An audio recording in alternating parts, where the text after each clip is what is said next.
महबूब अलैहिस्सलाम का फरमान है, मन अहब्बनी व अहब्ब हाज़ैनी।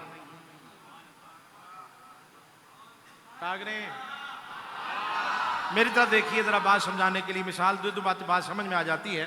महबूब अलैहिस्सलाम ने अपने दोनों शहजादे हजरत सैयदना इमाम हसन और हजरत सैयदना इमाम हुसैन रज़ियल्लाहु ताला अपने दोनों शहजादों का हाथ पकड़ा।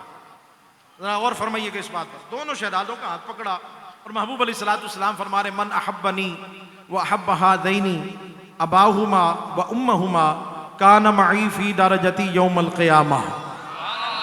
अहले इल्म तो जान गए माशाअल्लाह, लेकिन बाकियों के लिए मैं तर्जुमा कर रहा हूँ आसान, ताकि बात समझ में आ जाए।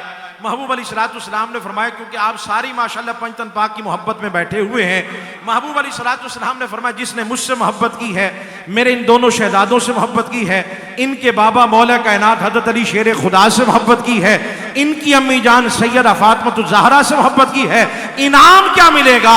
फरमाया, काना माई फी दरजती यौमल क़ियामा, कल क़यामत वाले दिन वो शख्स मेरे दर्जे में मेरा गुलाम बनकर मेरे साथ रहेगा। इससे बड़ी क्या और एजाज क्या सनद मिल सकती है कि महबूब अलैहिस्सलाम तो सिर्फ अहले बैत से प्यार करना है, पंजे तन से मोहब्बत। हम मोहब्बत करने के लिए तो बैठे हुए हैं, उसका इजहार करने के लिए दूर व नजदीक से लोग तशरीफ लाए हुए हैं।